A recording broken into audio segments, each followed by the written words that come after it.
So one thing I want to cover is this dirty little secret that most everyone doesn't know about vitamins. Being in the area of vitamins, you know, I'm able to have a chance to talk with manufacturing companies, and I don't know if you realize this, Karen, but 90% of all vitamins made are synthetic. They're not natural. So what does that mean? Well, if something's synthetic, it means that it's made artificially. It's made from petroleum. How?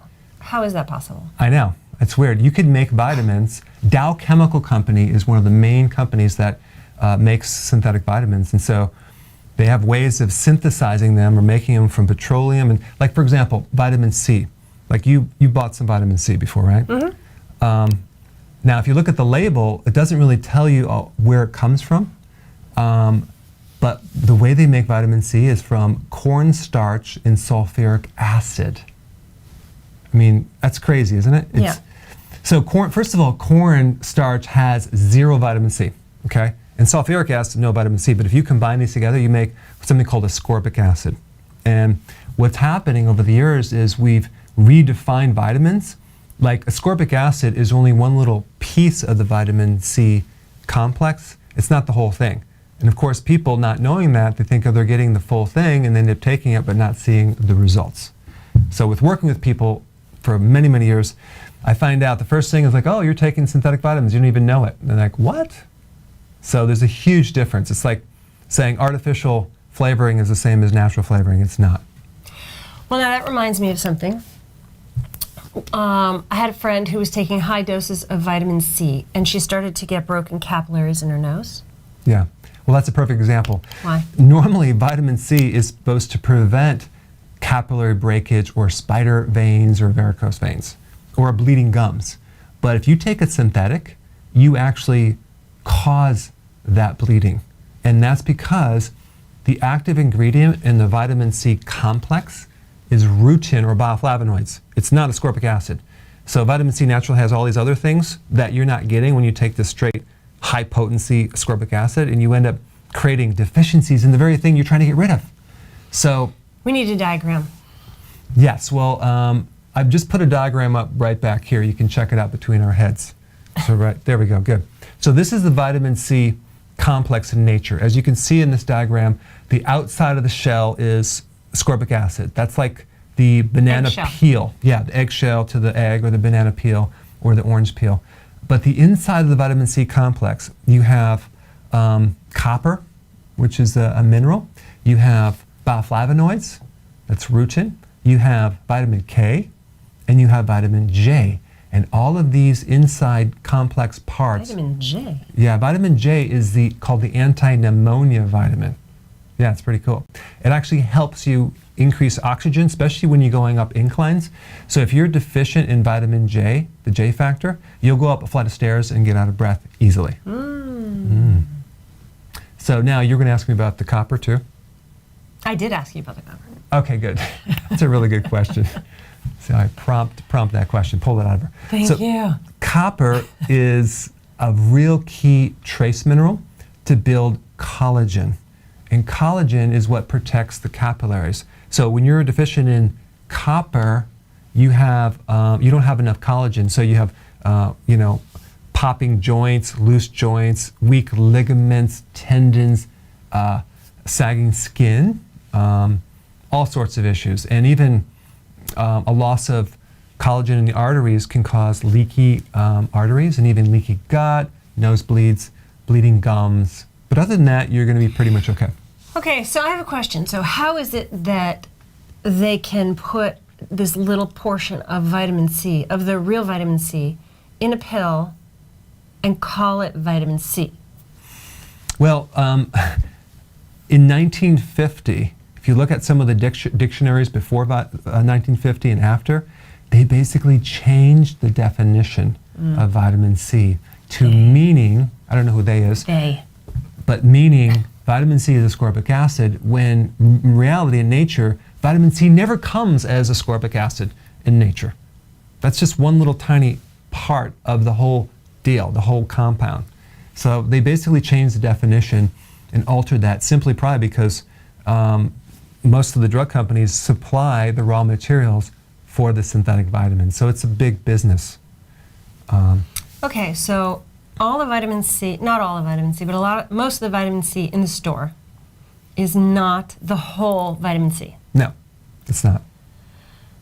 So where do I get vitamin C as a whole vitamin C? You always want to get vitamin C from food or food concentrates.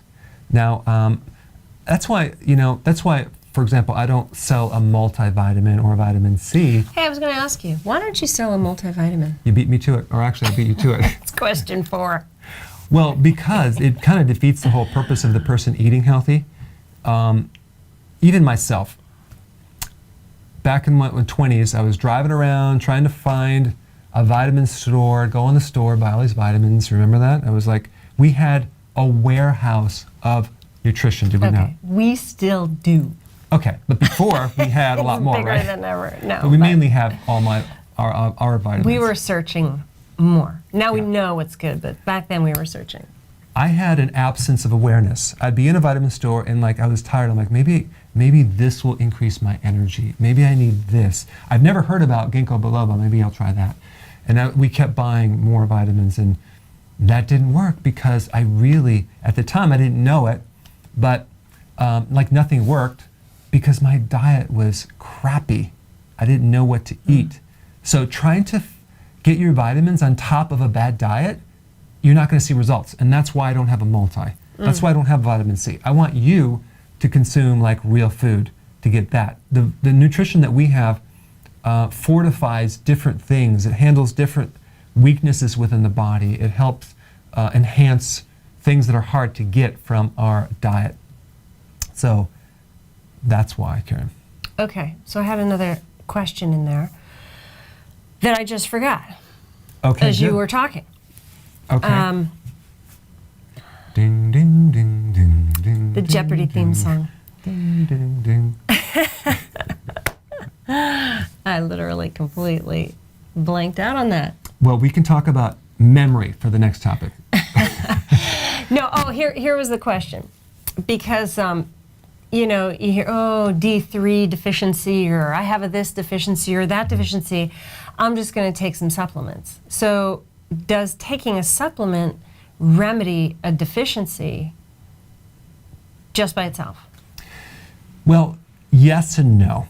For example, it's very difficult to determine what you're deficient in because when you do a blood test, for example, in your blood and you measure, it might not show up because the real problem is in your cells, it's in the tissues. It's not showing up in the blood. Your body will do whatever it can to keep normal blood values. So that's the worst place to try to detect a vitamin deficiency. The best place is in your hair, doing a hair analysis. But even then, it might not show up until it's very deficient. So you really have to understand some of the symptoms that vitamin C deficiencies can create. And even then, that takes a lot of knowledge about the body. So I think the more... So we're screwed, is what you're saying. No, we're not screwed because I think what we have to do is just start eating healthy. Oh.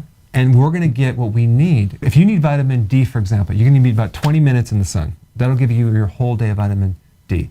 But one of the challenges is people take vitamin D and they don't see any changes because they're not absorbing vitamin D. That's a really big point. Okay. So the question is, why? I know why. Okay. But go ahead. I know this one. This one I know. Okay, so why would someone not absorb vitamin D? Because they don't have the K. Oh, she does know that. I watched your video. She does know part I of watched this. that one video. Okay, good. So, but don't go on about vitamin K and Okay. vitamin D. I have another question because people are taking vitamins, maybe they're even eating the foods, but they're not handling their vitamin deficiency because the soil is so crappy.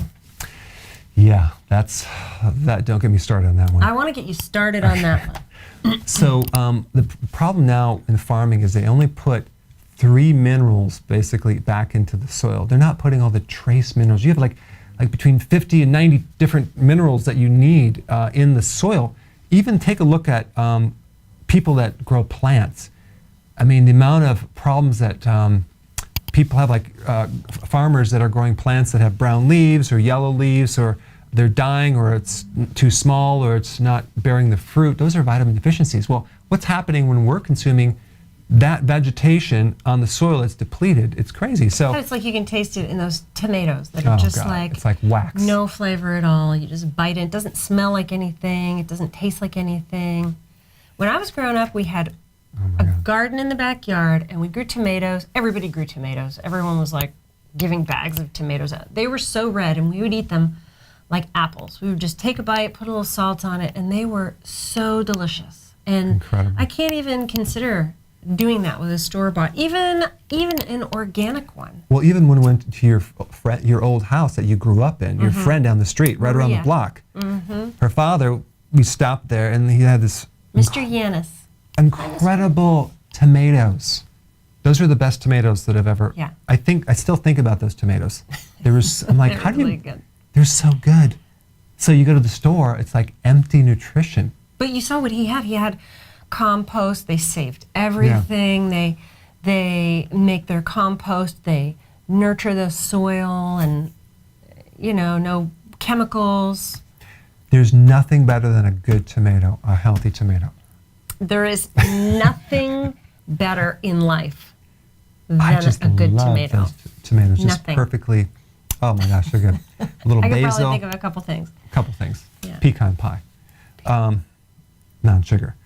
Yeah, the soils are bad. Okay, so that's one thing. Right. And even if the soil that the farmer is growing the food on is not close to the ocean, you're not going to get iodine. So you're eating empty nutrition, and you're going to feel it's like it's not going to be satisfying. Now, people in Europe, Russia, and different places, they come to America and they get fat, eating very similar foods. It's simply because the soils are empty. I mean, even I've talked to this guy, he's from Russia, and he came here, he just bloated out, and then when he goes home, he'll eat the same calories, he'd eat this food, and he's like, it's so much richer, it satisfies him, he's not hungry as much. So I really want to travel. I've never really too much been out of the country. I want to travel to check different places out for myself, or we want to do that. But the point is He'll that go alone. I'll be going by myself with the video camera. Now he's going alone. No. Now I'm going alone. But yeah, so it's the soil, but there's some other things, Karen. There's other things that are preventing the nutrients going in, even if you take the nutrients. Enzymes. How did you know that? I got another one right. You got another one right, yeah. So you cook the food. Too much cooked food destroys the enzyme. Now, what does that do? That means that now you're eating foods that are kind of dead. So now your body has to make the own enzymes to break that food down. And also, a lot of the vitamins are heat sensitive, like vitamin C. So when you're doing canned foods, like what is some canned beans? Beans or yeah. There's That's all I nothing can in think there. of. What Cake. about pasteurized orange juice? Hardly any vitamin C in there, if at all, unless they put it there synthetically.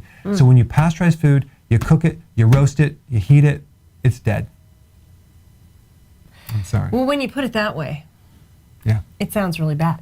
it's really bad. That's why we need a cow. We do need a cow, seriously, to get some, so we can milk the cow. Or actually, when I say So we can, I mean me, her in the morning. So we make the cheese and the butter. yeah. Yeah. But here's the thing. In your stomach, if you don't have enough acid in your stomach, like a lot of people have indigestion, acid reflux, as they get older, they lose the stomach acid.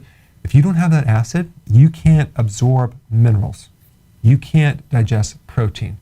So that's another way you could become deficient. So It's very common. So let's say the elderly, they have anemia because they can't pull in iron because their stomach is too alkaline. So that's one thing. where do you get acid? Well, you get it, your body makes it, but if you think about this, the acid in your stomach, it's hydrochloric, okay? Hydrochloric. The chloride in hydrochloric comes from sodium chloride, like in salt. Yeah. So people on low salt diets normally have low stomach acids. So you need the chlorides from the food, from salt. But I thought salt wasn't good for you. Where Especially table salt. did you hear that? They. Okay, then we know it must be true. Table salt is bad, but sea salt is really good. If you're on the keto and the intermittent fasting program, you need a teaspoon of salt every single day. Meal. And by the way, Day. yeah, by the way, Karen, those cauliflower, the cauliflower that you made yesterday Cauliflower mashed potatoes. had Cauliflower mash. a lot of salt, but No I potatoes. loved it. It was great because sometimes it's kind of bland, but that was really enough salt for me. Good. It was really good. But the point is you need hydrochloric acid, but there's one more thing, Karen. And this is like very, very important. One is that insulin resistance, it's the pre-diabetic situation, that itself is blocking the absorption of nutrients. Potassium, protein, that's why a diabetic, their muscles start becoming flabby and they become weak. And as you clear that up with the keto intermittent fasting, you start absorbing more nutrients. Potassium, you get rid of fluid retention. I mean, that alone, just by fixing that one problem, just by not even taking nutrition, you'll get more nutrition from the food that you are eating. Amazing. That's right. So it all comes back. It all comes back full circle to getting the basics in, getting your diet corrected, not going out trying to find a vitamin to correct the symptom. And I think that leads me to the next topic, which is the problem with people using vitamins to fix symptoms. They're not looking at the cause of those symptoms. So they don't evaluate to know what's underneath them. No, that's your job. That's right. That's why we pay you the big bucks. That's why I have a lot of videos for free, Karen, For free. on nutrition and how to fix pretty much almost everything on your body. So when we get a lot of questions on Facebook and YouTube, a lot of these questions are already in a video that you may not have found. So if you just search for that topic / my name, you're going to find answers to everything, like Everything. Hashimoto's, That was a question today. A lot of questions on that. leg cramps, Yep. just pretty much everything. Skin issues, Gallbladder. little red dots on Missing. your skin, missing the gallbladder. Big one. And that's, you know what? We should probably talk about that. Okay. Yeah, because, Were we done with vitamins? well, that relates to vitamins. Oh, Now, Karen, the gallbladder, right? Do you Yeah. know what the gallbladder does? it produces bile and stores bile. Okay, so you got half of it right. It stores bile. Good. What makes the bile? The liver. Very good. Very good. It's stressful. Okay, question 2. Now, what does bile do? Bile breaks down fats. Wow, she's smart. Yeah. You sound so surprised. Wow, she's really smart. So bile helps you extract and pull the nutrients, the fat vitamins, fat-soluble vitamins are called, like vitamin A, D, E, and K. Okay, it pulls those out of the food. So that's what it does. So without enough bile, you're going to be deficient in vitamin A, D, D, E, and K. K. Good. This is a draw. Now, that might not be significant to you unless you know what that means with your body. So you're going to get night blindness, okay, number 1. You're going to have really scaly, dry skin. You're going to have bone loss. Okay. You're going to have bone pain. You're going to have a lot of hormone issues. You're going to have calcium buildup in the arteries from the vitamin K2 deficiencies. And you'll have bruising. Wow. Okay? But you'll be fine other than that. Now, what about people who don't have a gallbladder? Then they're good to go, right? Because it was an extra organ. Now, so here's the situation. You don't have a gallbladder, so that means you can't store the bile anymore. That means you can't concentrate the bile anymore by 20 times normally that you need so you can actually really digest. So now you're going to have like weak bile and not enough of it. So now we have this tube from your liver that goes right to the small intestines and it just trickles down all day long. Not when you eat, but constantly. So you're going to be deficient in bile. Now you're not going to probably notice that right away. It's going to take some years to develop these deficiencies. So in that case, you're going to have to enhance the diet with some bile, okay? Some bile salts, purified bile salts. And that's what you're going to need, at least some on a regular basis, to make sure you have enough to pull that out of the fats that you eat. And where do you get bile salt? So you can get it online. There's a product that we have called Gallbladder Formula as well. It has a bunch of other things in there in addition to the bile salts as well. Fascinating. Isn't it? Well, yeah. Yeah. So now the next question I wanted to ask you, Karen. So what was the first vitamin ever discovered? I know this. What? A. Wow, that's pretty good. What's the second one? B. Wow, how did you know that? And the third one? How long have we been married? C. This is amazing. I know. I've done probably like 4,900 different seminars in a row, and I always ask that question. No one has ever got that right.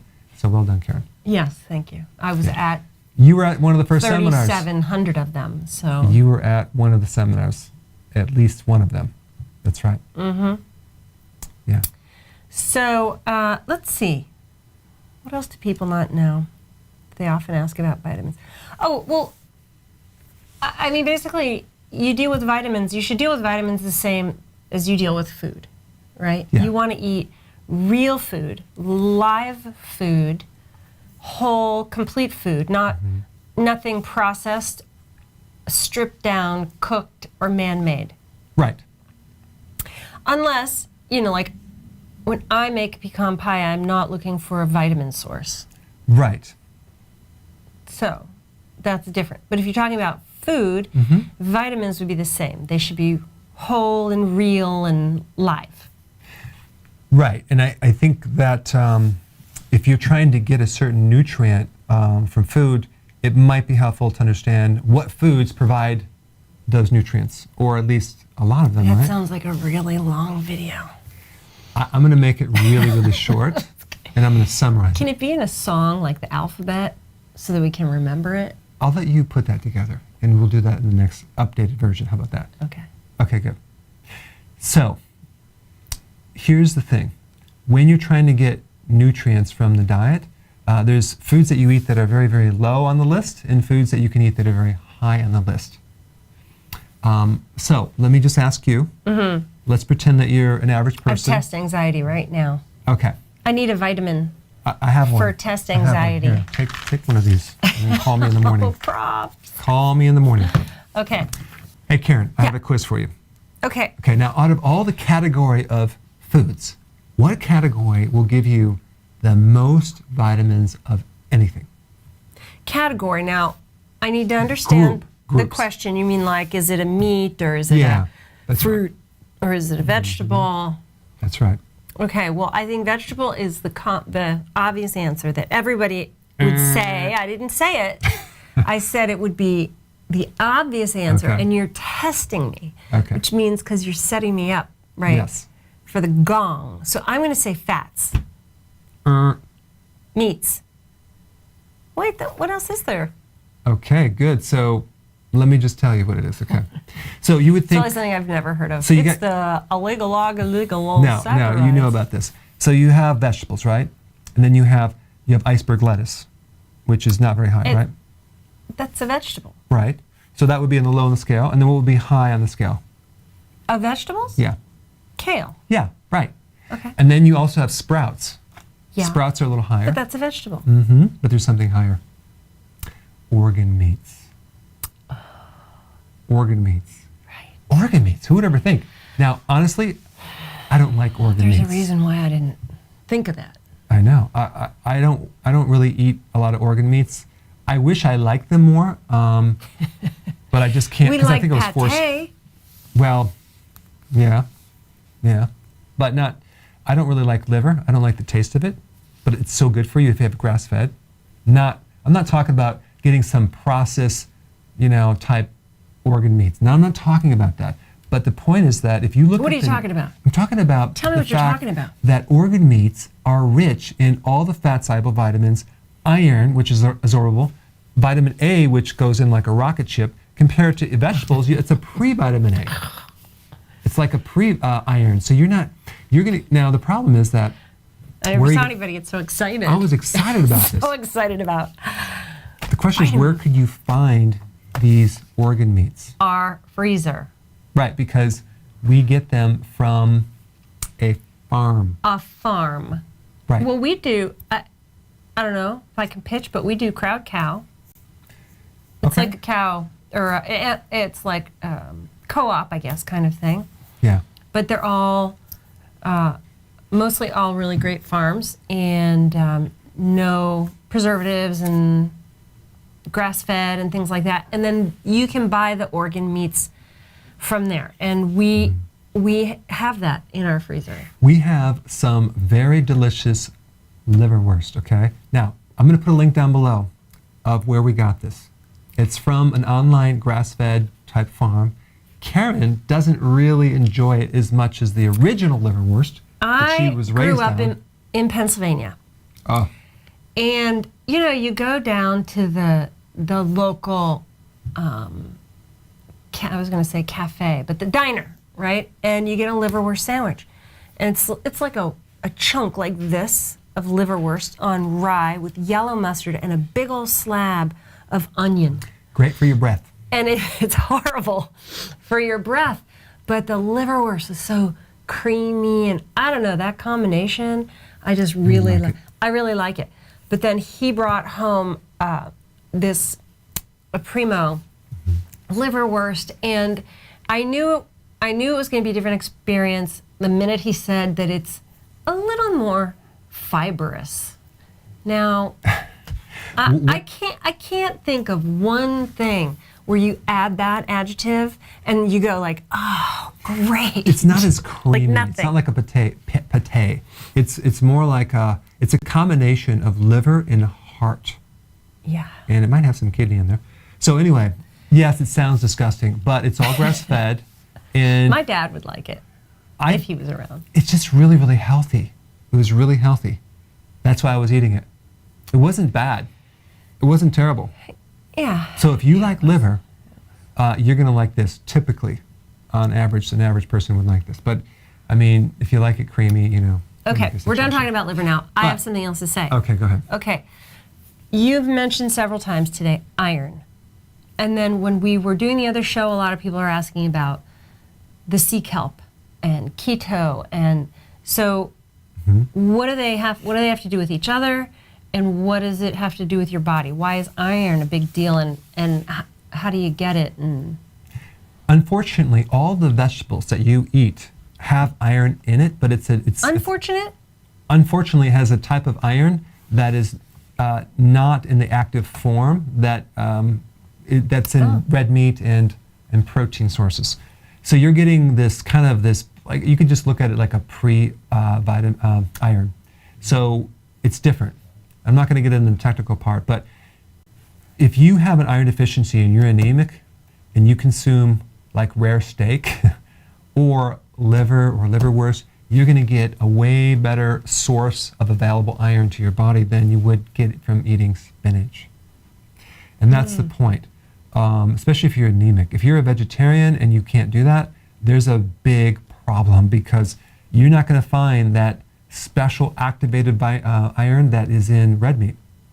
And the more rare it is, the more available it is. So, but now you touched on something is a hot subject, right? What's that? Is this eating meat and the whole thing?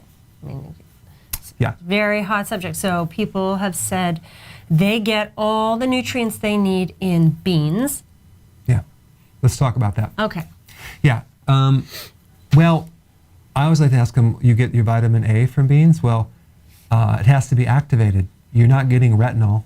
You're getting a pre-vitamin A that has to be converted in the body. So if you're living on vegetable sources for your vitamins, then you're only getting maybe 3 to 4%, if you're lucky, of that vitamin A. Same thing with the iron, you're not getting the full scoop. And also vitamin B12. Now, I will say this, if you're doing certain type, like even the wheatgrass juice has a lot of B12. You can do also spirulina or chlorella. These are like blue-green algae type products. What's interesting is like there is no B12 in that vegetation at all. It's the microbes that are living around that algae It's their poop. Yeah, it's the waste product from microbes that are making the B12. I'm going to have a t-shirt like that. Okay, you do that. I love microbe poop. or something I like think that. you'll sell a lot of this if you want to sell them. Or you just want to wear it? I'm going to sell them. No, Okay. I just think it's a funny concept. It is a funny concept, but getting back on topic here, getting back on track, What is that supposed to mean? the microbes that live, this explains the next concept of sterilization, like having your food so sterilized and cooked and pasteurized versus like really good, like the wheatgrass juice powder we have. It's raw, it's hardly heated at all. There's friendly microbes living around that. It's very beneficial, and that's what's giving you the B12. That's very exciting. So that's one nutrient that a vegan could get easily. But vitamin A is difficult, iron is difficult. So they may need to enhance their diet. And where do you get the iron? If you're a vegan, Or not? okay, if you're not, you're 'Cause going to you've get been it from mentioning it a lot. you're going to get a ton from liverwurst. Right. What if we and don't do that? Then do meat, do steak, beef. And then what lamb. about a vegetarian? Well, you're going to have to find a good natural source and supplement because you're not going to be able to get it from the food. And then what about sea kelp? Does that give a... Sea kelp is really, really good. It's like a vegetable that lives in the water. It has all the trace minerals that you really need, and it has minerals, and it has protein. I mean, it's really wonderful, but it's mainly going to be a good thing for your trace minerals. And does that have iron? Adds a little bit, but it's not in the active form that you need to build blood. Okay. hmm And iodine. It has tons of iodine that you need to help your thyroid, and also to regulate estrogen. But you can get too much iodine. You can get, if you take too much, of course you're going to get too much iodine. But if you take it in sea kelp, small amounts, you're going to get enough, and you're not going to have to worry about it unless you already have a condition called hyperthyroidism. That's Okay. a big word. We're not That's going to right. talk about We're that. not going to go down that We're road. not going to go down it. But on that note, Karen, Yeah. I think we're going to end off because we gave a lot of information, and I don't Yeah. want to give people information overload. That is good that you aren't going I to do picked up that. on that, You picked yeah. up on that one. Okay, good. Well, then that's your dose. That's right, your daily that's dose. Your weekly dose. That's right. The daily dose of Dr. Berg. Oh, that could be the name of this. All right, guys. I am invisible. All right, have a good one. We'll see you next time.